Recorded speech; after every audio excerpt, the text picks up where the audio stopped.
ഹമാസും ഇസ്രായേലും തമ്മിലുള്ള വെടിനിർത്തൽ കരാറിൻ്റെ അടിസ്ഥാനത്തിൽ ബന്ദികളെ വിട്ടു നൽകാമെന്നാണ് പറഞ്ഞിരിക്കുന്നത്. ആദ്യഘട്ടത്തിൽ പുറത്തിറങ്ങുന്നത് 5 വനിതാ സോൾജിയേഴ്സ് ആണെന്ന് കേൾക്കുന്നു. ആദ്യഘട്ടത്തിലെ 33 പേരിൽ 5 വനിതാ സൈനിക ഉദ്യോഗസ്ഥരുണ്ട്. അതൊക്കെ ചെറിയ കുട്ടികളാണ്. ഇപ്പോൾ എനിക്ക് തോന്നുന്നു ഇസ്രായേലിൽ സൈനികരല്ലാത്ത ആരെങ്കിലും ഉണ്ടോ എന്നറിയില്ല. ഇസ്രായേലിൽ നിർബന്ധിത സൈനിക സേവനമുള്ള രാജ്യമാണ്. അപ്പോൾ ഒരു ഘട്ടത്തിൽ രാജ്യത്തെ എല്ലാവരും സൈനികരാണെന്ന് പറയാം.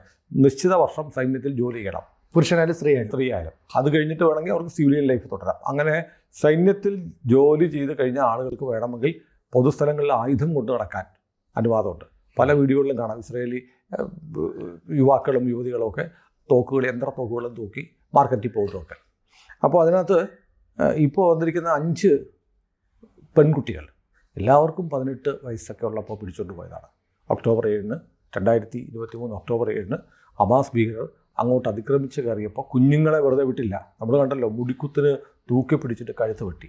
സ്ത്രീകളെ പൊതുവഴിയിലിട്ട് മാനഭംഗപ്പെടുത്തിയിട്ട് ആ മൃതദേഹം പിക്കപ്പ് വാനുകളിലിട്ട് തുപ്പിയും ചവിട്ടിയും ഒക്കെ അപമാനിക്കും നമ്മൾ കണ്ടിട്ടുണ്ട്. കുറേ ആളുകളെ പിടിച്ചുകൊണ്ട് പോയതൊക്കെ ചെറിയ പ്രായമുള്ള പെൺകുട്ടികളെയാണ്. അപ്പോൾ ഇതിൽ 5 പേരെ ഇപ്പോൾ വിടുന്ന 5 പേര്, ഇവരുടെ കഥ നമുക്ക് സങ്കടത്തോടെ മനസാക്ഷിയുള്ള ആളുകൾക്ക് കണ്ണു നനയാതെ കേൾക്കാൻ കഴിയില്ല. അവരുടെ പേര് ഒന്ന് ലിറി അൽബാഗ്, കരീന അറീബ്, അഗാം ബർഗെ, ഡാനില്ല ഗിൽബോയ, നാമാലിബി. ഈ നാമാലിബിയുടെ പേര് രാജ്യാന്തര പ്രശസ്തി നേടിയതാണ്. നാമാലിബി എന്ന് പറയുന്ന പെൺകുട്ടിയെ പിടിച്ചുകൊണ്ട് പോയിട്ട് അവളെ പീഡിപ്പിച്ച് അവളുടെ പിന്നിൽ കൈകെട്ടി ചോരയിൽ കുതിർന്ന കൈകളുമായി നിൽക്കുന്ന ഒരു ചിത്രം, അത് ലോകത്തിലെ എല്ലാ മാധ്യമങ്ങളിലും വന്നതാണ്. അത് നമുക്ക് കാണിക്കാം. ആ ചിത്രം ഇതിലൂടെ കാണിക്കുന്നുണ്ട്. അപ്പോൾ ഞാൻ പറയുന്നത്, ഈ പെൺകുട്ടികളെ പീഡിപ്പിക്കുക എന്നുള്ളത്, ചിലരൊക്കെ പറയുന്നത് ഇസ്രായേലിനെതിരെ ഹമാസ് നടത്തുന്ന സ്വാതന്ത്ര്യ സമരമാണ്, സ്വാതന്ത്ര്യ സമരത്തിൻ്റെ ഭാഗമാണ് പെൺകുട്ടികളെ പീഡിപ്പിക്കുക, അവരെ ബലാത്സംഗം ചെയ്യുക എന്നുള്ളത്. അവരുടെ രഹസ്യഭാഗങ്ങളിൽ ചുട്ടുപഴുത്ത ഇരുമ്പ് പഴുപ്പിച്ച് വെക്കുക, ഇതൊക്കെ സ്വാതന്ത്ര്യ സമരമാണ്. എനിക്കറിയില്ല, നമ്മുടെ നാട്ടിൽ ഹമാസ് എന്ത് ചെയ്താലും തെറ്റല്ല എന്ന് പറയുന്ന വലിയ നേതാക്കന്മാർ, പത്രാധിപന്മാരുള്ള നാടാണ്. ഞാൻ എം സ്വരാജിനെയാണ് ഉദ്ദേശിച്ചത്. അദ്ദേഹം പരസ്യമായി സോഷ്യൽ മീഡിയ എഴുതിയ ഹമാസ് എന്ത് ചെയ്താലും തെറ്റല്ല എന്നുള്ളത്. പക്ഷേ ഈ 5 പെൺകുട്ടികൾ വിട്ടയക്കപ്പെടും എന്നാണ് പറയുന്നത്. അപ്പോൾ എനിക്കത് വല്ലാത്ത വിഷമമുണ്ട്. ഇതിൻ്റെ ഫുൾ ഡീറ്റെയിൽസ് ഞാൻ ആസിറ്റീസ് ഞാൻ വായിക്കുന്നില്ല. ഞാൻ അതിൽ വളരെ സംസ്കരിച്ച് ആണ് ഞാനിത് ഈ വാർത്ത നമ്മുടെ പ്രേക്ഷകരോട് പറയുന്നത്. അപ്പോൾ ഇവരെ ആദ്യഘട്ടത്തിൽ 5 പേരെ വിടുമെന്ന് പറയുന്നു. നഹൽ ഓസ് ബേസിൽ നിന്നാണ് ഈ നാമാലിബിയെ തട്ടിക്കൊണ്ടുപോയത്. പിന്നീട് ഈ നാമാലിബിയെക്കുറിച്ച് ഹമാസ് പറഞ്ഞ ഒരു വാചകം എന്താണെന്നറിയാമോ? അവർ സഭ്യ ആണെന്ന് പറഞ്ഞു. സഭ്യ എന്ന് പറഞ്ഞാൽ സെക്സ് സ്ലേവ് എന്നാണ് അവരുടെ ഭാഷയിൽ, ഹമാസിൻ്റെ ഭാഷയിലെ അർത്ഥം. അപ്പോൾ പിടിച്ചുകൊണ്ട് പോയ പട്ടാളക്കാരികളെ, അവർക്ക് 18 വയസ്സൊക്കെ ഉള്ളൂ, ഇപ്പോൾ ഒരു വർഷം കഴിഞ്ഞപ്പോൾ 19 വയസ്സായിട്ടുണ്ടാവും, അവരെയൊക്കെ ലൈംഗിക അടിമകളാക്കി മാറ്റി. അപ്പം പീഡനം എന്ന് പറയുന്നത് എത്രത്തോളം നോക്കൂ. അത് മാനസികമായ പീഡനം, ശാരീരികമായ പീഡനം, ഉപദ്രവിക്കൽ, അതുകൂടാതെ ലൈംഗിക അടിമകൾ, ഒരുപാട് ആളുകൾക്ക് കൈമാറുന്ന അടിമ ജീവിതം സെക്ഷൽ സ്ലേവായിട്ട് മാറ്റുന്നു. അപ്പോൾ ഈ നാമാലിബിയെക്കുറിച്ച് ഇങ്ങനെ സെക്ഷൽ സ്ലേവ് എന്ന് പറയുന്ന ഒരു വീഡിയോ പുറത്തു വന്നിട്ടുണ്ട്. പിന്നീട് മറ്റൊരു ഭീകരൻ പറയുന്ന ഒരു വീഡിയോയിൽ പറയുന്നുണ്ട്, ഇവളെത്ര സുന്ദരിയാണ്, ഷീ ഈസ് സോ ബ്യൂട്ടിഫുൾ എന്ന് പറഞ്ഞ് ഇവൻ മറ്റു ചില അശ്ലീല വാക്കുകൾ പറയുന്ന മറ്റൊരു വീഡിയോ വന്നിട്ടുണ്ട്. അങ്ങനെ പിടിച്ചുകൊണ്ട് പോയ ഈ ചെറിയ കുട്ടികൾ, 18 വയസ്സൊക്കെ ഉള്ളൂ, അവർ വിദ്യാഭ്യാസത്തിൻ്റെ ഭാഗമായി അവർ സൈന്യത്തിൽ സേവനം ചെയ്യാനുള്ള നിർബന്ധിത പരിശീലനത്തിൻ്റെ ഇടയ്ക്കാണ് ഇവരെ പിടിച്ചുകൊണ്ട് പോയത്.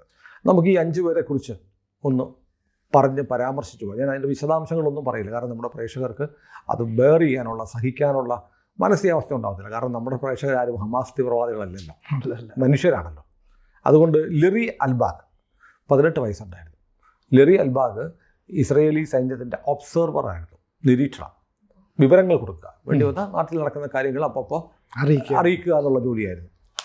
അപ്പോൾ ഇവരുടെ ഒരു വീഡിയോ ജാനുവരിയിൽ പുറത്തു വന്നു പറഞ്ഞാൽ ഹമാസ് തന്നെ ഷൂട്ട് ചെയ്തിട്ട് അവരെ കുറേ കാര്യങ്ങൾ പറയിപ്പിക്കും. നിങ്ങൾ ഇന്നതൊക്കെ പറയണം, തൊക്കിയുണ്ടി ഭീഷണിപ്പെടുത്തി മർദ്ദിച്ചും ഉപദ്രവിച്ചുമാണ് പറയുന്നത്. അത് രണ്ട് തരത്തിലുള്ള കാര്യമുണ്ട്. ഒന്ന് സൈക്കോളജിക്കൽ അറ്റാക്കാണ്. ഇവരനുഭവിക്കുന്ന പീഡനങ്ങൾ ഇവരുടെ സങ്കടങ്ങൾ, ഇവരെ കൊണ്ട് സർക്കാരിനെ കുറ്റം പറയിപ്പിക്കുക, ഇതെല്ലാം ജനങ്ങൾക്കിടയിലേക്ക് വരുമ്പോൾ ജനങ്ങൾ വല്ലാതെ ഭയചകിതരാകും. എന്നിട്ട് സർക്കാരിൻ്റെ വീഴ്ചയാണെന്നൊക്കെ ഇവരെ കൊണ്ട് പറയിപ്പിക്കുമ്പോൾ ജനങ്ങൾ ശരിയാണല്ലോ, ഇവരൊക്കെ അനുഭവിക്കുന്നത് സർക്കാരിൻ്റെ വീഴ്ച കൊണ്ടാണല്ലോ എന്ന് ചിന്തിക്കും. അതിനുവേണ്ടി ഇവർ കാൽക്കുലേറ്റ് ചെയ്ത് സൈക്കോളജിക്കൽ വാർഫെയറിൻ്റെ ഭാഗം കൂടിയാണ് ഇത്തരം വീഡിയോകൾ. അങ്ങനെ ഹമാസ് ജനുവരിയിൽ പുറത്തുവിട്ട വീഡിയോയിൽ പറയുന്നു, ഈ ലെറി അൽബാഗ് പറയുന്നത്, എൻ്റെ ജീവിതം ഇനിയും ബാക്കി നിൽക്കുകയാണ്. എന്തിനാണ് ഇനി ഞാൻ ജീവിക്കുന്നത്? എൻ്റെ ജീവിതം പക്ഷേ ഇനിയും ബാക്കി, ഞാനിനി എന്തു ചെയ്യും? നരക ജീവിതമാണ്, ഓരോ നിമിഷവും എനിക്ക് പേടി സ്വപ്നമാണ് എന്ന് വിളറി വെളുത്ത് എല്ലും തോലുമായ ഒരു രൂപത്തിൽ വന്നിരുന്നാണ് ലെറി അൽബാഗിൻ്റെ വീഡിയോ വരുന്നത്. എനിക്ക് ജനങ്ങളോട് ഒന്നേ പറയാനുള്ളൂ, എൻ്റെ ജനങ്ങളോട്, നിങ്ങൾ എന്നെ ഓർക്കണം, എൻ്റെ പേര് ഓർക്കണം. എൻ്റെ പേര് ലെറി അൽബാഗാണ്.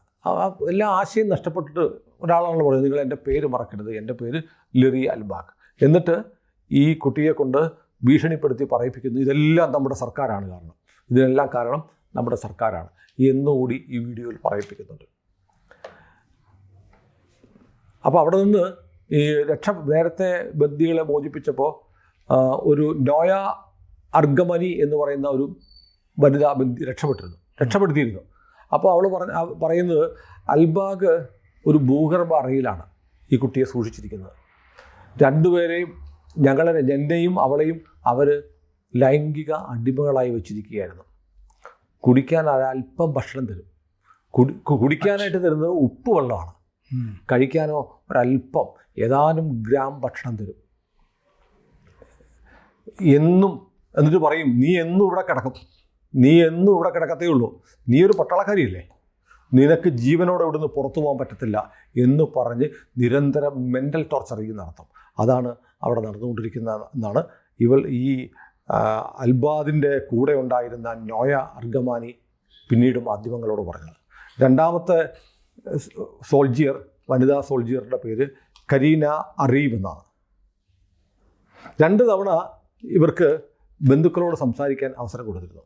ബന്ധുക്കളെ വിളിച്ചോ എന്ന് പറഞ്ഞ് ഫോൺ ചെയ്യാൻ കൊടുത്തു. മാതാപിതാ അതിപ്പോൾ അനിയനോട് പറഞ്ഞു, ഞാനിനി വരത്തില്ല, ഞാനിനി വന്നിട്ട് കാര്യമില്ല, നീ ഒരു കാര്യം ചെയ്യണം, നമ്മുടെ അച്ഛനെയും അമ്മയൊക്കെ നോക്കണം, ദുഃഖിച്ചിരിക്കട്ട, കരുത്താർജിക്കണം എന്ന് സഹോദരിയോട് പറഞ്ഞു.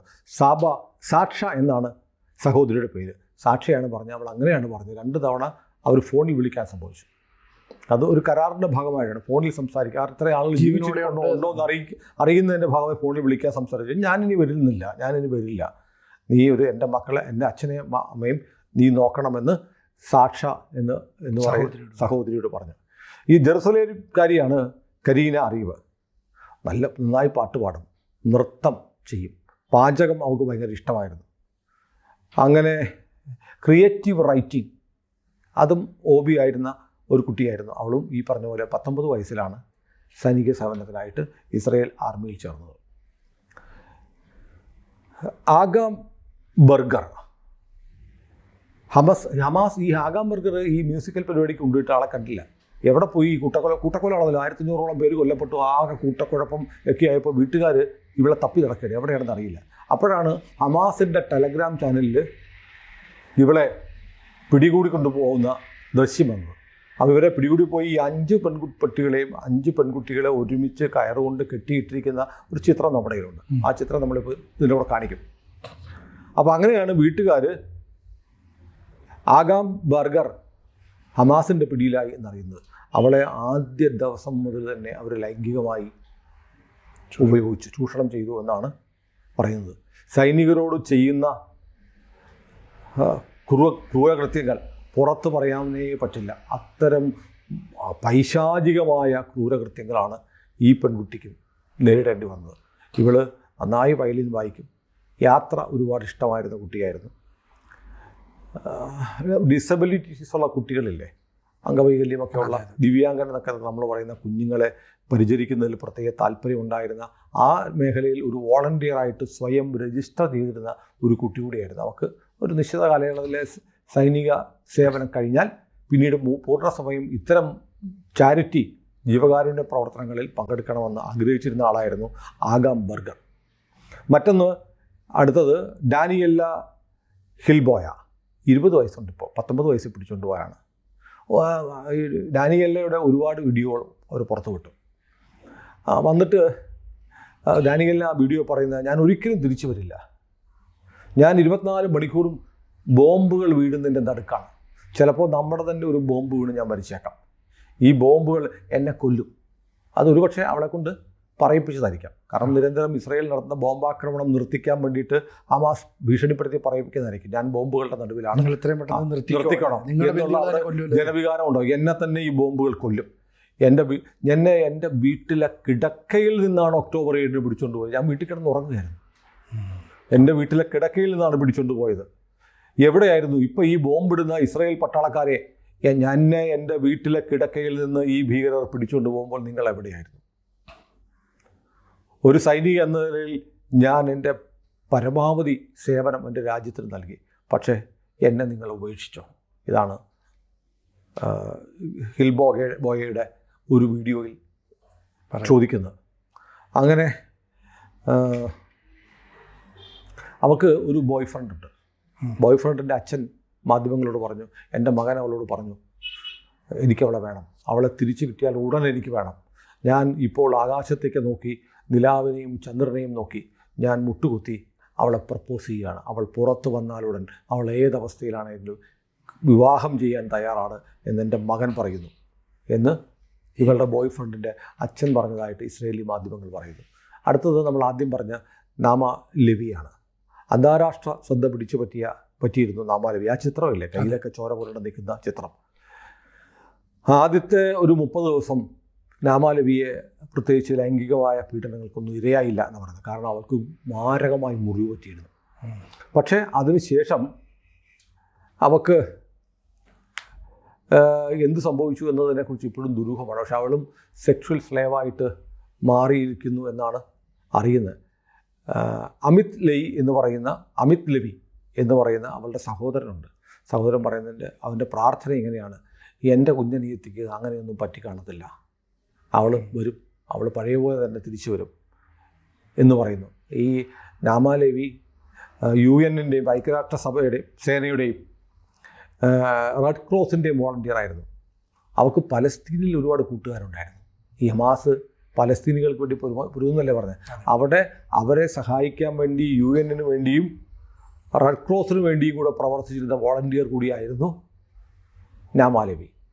ഇതാണ് ഈ 5 വനിതാ സൈനികരുടെ ഒരു ലഘുചിത്രം. ഇതിൻ്റെ ഇത്രയൊന്നും അല്ല പറയാനുള്ളത്. പറയാൻ ഇവരനുഭവിച്ച ക്രൂരതകളുടെയൊക്കെ കണ്ണീരോടെ അല്ലാതെ പറയാൻ കഴിയാത്ത കഥകളല്ല, ഹിസ്റ്ററി, ചരിത്രം നമ്മുടെ മുന്നിലുണ്ട്. പക്ഷേ നമ്മളത് പറയുന്നില്ല. നമുക്കൊരു ചാനലിൽ പറയാവുന്നൊരു പരിമിതിയുണ്ട്. ഇവരുൾപ്പെടെ 33 പേരാണ് പുറത്തു വരാൻ പോകുന്നത്. ഇത് കേൾക്കുമ്പോൾ തന്നെ ഇവർ എന്തുമാത്രം പീഡനമാണ് അനുഭവിച്ചെന്നുള്ളത് നേർചിത്രം നമ്മൾ നക്ഷല് മാത്രമേ പറഞ്ഞിട്ടുള്ളൂ. അപ്പോൾ ഇവർ സ്വാതന്ത്ര്യ സമര പോരാളികളാണ്. ഹമാസ് പൂക്കളെയും ചിത്രശലഭങ്ങളെയും സ്നേഹിക്കുന്നവരാണ്. അവർ സ്വാതന്ത്ര്യ പോരാളികളാണ്. അവർ മനുഷ്യസ്നേഹികളാണ്. അവർ കുഞ്ഞുങ്ങൾക്കും സ്ത്രീകൾക്കും വേണ്ടി നിലവിളിക്കുന്നവരാണ്. സ്ത്രീകളെ മാനിക്കുന്നവരാണെന്നൊക്കെ പറഞ്ഞു നടക്കുന്ന കേരളത്തിലെ കുറേ ഏഭ്യന്മാരുണ്ടല്ലോ, അവരുടെ മുന്നിലേക്ക് നമ്മൾ ഈ 5 പേരുടെ കഥ ചുരുക്കി സംഗ്രഹിച്ച് പറയുകയാണ്.